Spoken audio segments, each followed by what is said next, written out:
It is. This is our And home. we can burn lower in it Lower. because we need to burn off the rest of that trash. Today is going to be a less windy day. Row, row, row your boat. Trailer house like boat.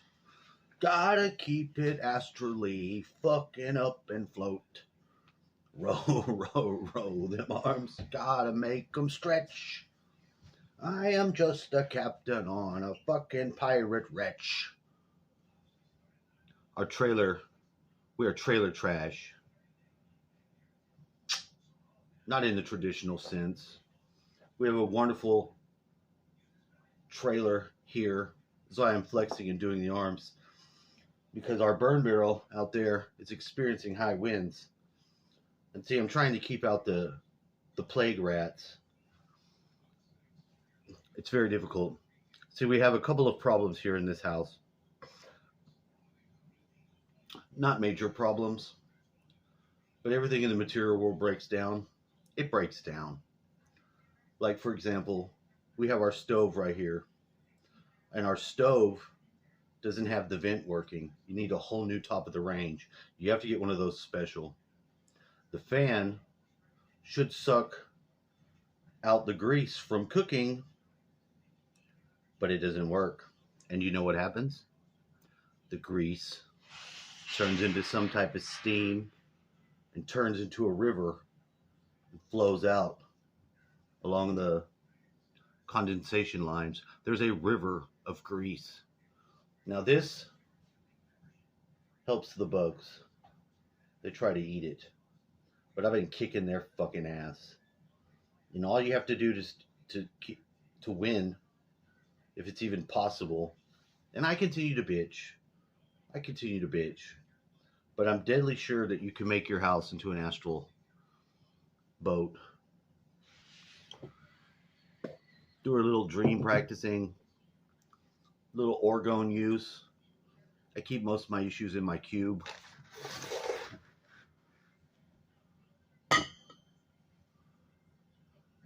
Most of my issues stay in this cube. Got some meditations. They work great. I use them. Meditate a little bit. And then a lot of it is interpretive dance. Yes, interpretive dance can get you through most of your days. You have to be able to move, flow, just move through your fucking area. Everybody knows what they have to do for life. Like Matt says, what to worry about yourself? Well, I'm worrying about myself and my other. Now, the lines of perception. There's an interesting book called The Doors of Perception. I think it's by the guy that, if you've never checked out Tim Tony Refat Stark, Tim Tony Stark Refat, check him out. He's got an excellent psychological warfare training class. And there's, the physics of that is actually kind of interesting. Because you can have a psychotronic crystal on a gun, you can make a psychotronic weapon, and you can destroy your enemies. Now, are there evil things in this realm? Maybe. There are. Most people are just operating under horrible programming and horrible upbringing. But for those things that are actual evil, for those things, see, I like Sanity Machine talking about the love bomb. I think that the love bomb, that love feeling that you get, or they say that you get after you go off and they try to send you back into your body. Now, with the one that I watched where the guy was telling about his out-of-body experience and having to come back and it being basically like he fucked up. He took those beings as authorities.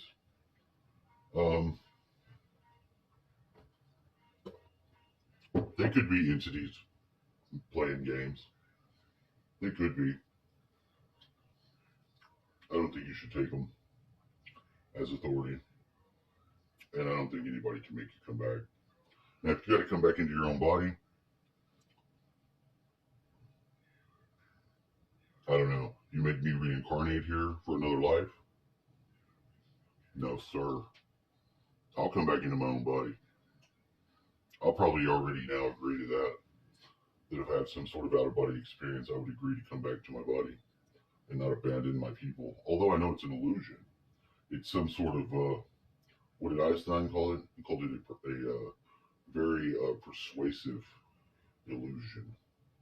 You know, because we're all sort of under a similar, we're all so somewhat in the similar mix. And I think that there's some sort of reason and why we don't remember everything. I think you will remember. I think you should remember everything when you immediately upon death. You should have your pre-incarnative memories together. I don't think they have us in some sort of separator where they've somehow wiped us of our memories. I don't think you can do that to the soul. I think the soul will have the memories that it has throughout the lifetimes when it's in the soul realm. That's my understanding of it. You'll know what you did. You become wiped to come down here. Do they continually try to wipe you throughout your life? Yes, they do. Yes, they do. That's one of the problems we have to navigate. Not being buying into the bullshit. And you can never let someone else um, value your experience, tell you that your experience, whatever it is of no value, or is of this value, or it should be this value. You could have done this. No, it's for no one else to say but you. They're not the fucking boss of you. It's not their. It's not their job to tell you what your fucking values. You know, if you decide to believe something, if you choose to believe it, then that's your belief. And if it was wrong, then you can choose to learn to follow the truth. A lot of times you're going to be wrong about things. So a lot of times you're going to have to sacrifice some ego to gain actual wisdom and truth. And it's worth it. It may not feel like it's worth it all the time, but it definitely is, because that's how you get access to yourself back, the memories that you do have and what you do possess. Because whatever the agreement was to come down here and be wiped and start from this, I think that a lot of us are higher density beings, and we come in from like sixth density or something like that. And for these generations, the ones that are us, that, you know, the kids that watched the 80s horror movies, that's our collective base consciousness. Those are our archetype symbols that we use. And these kids that are coming up, they've got different ones. They've got Five Nights with Freddy. It's not Freddy Krueger.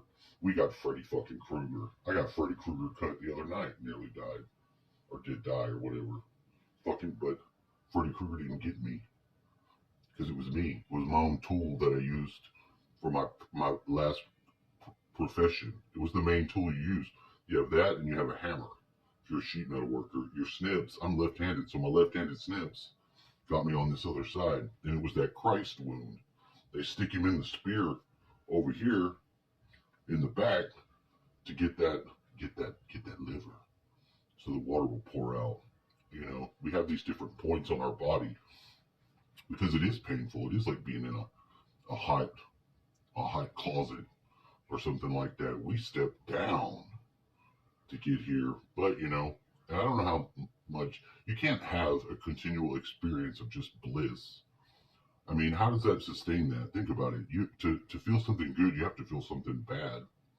You know what I mean? So now that we've been here, we've had this range of emotions. There's going to be emotions that we're going to want to experience, like love, you know, genuine passion, and different things like that. Fucking eating food, all these different sensations. Maybe they don't all equate to the love bomb, but I know there's some entities that out there. They're not trying to make you feel love. They're trying to make you feel terror. And when they get terror out of you, it's like they squeeze you, terrify the shit out of you, and then they suck off that loosh. That's probably what Big Wispy guy was. Big old loosh sucking ass fucking monster. And just polarizing that love bomb because he had to send it back. We got you on tap, buddy. We got you on tap. They kind of do have you on tap here. That's why you have to maintain your flow, maintain your control, and use your fucking imagination. You can row your boat too, like a fucking Viking, through the time space, through the waters of creation. Just keep your fucking ass moving and keep your mind and your head on the swivel, and everything ought to be alright. Well, we know what to do. We know what's right and wrong. We know to call bullshit out when we see it, but we have to also call that bullshit out on ourselves when we're bullshitting ourselves. And we don't have to be such snarky dicks to each other, although sometimes it would seem that way. But people get in their routines, you know. And sometimes people get in loops. Matt is definitely in a loop. He's driving fucking Magic Train. He's trying to get fucking Ringo Starr's Mr. Conductor job. Not there. Look, Matt, worry about yourself. We worry about yourself.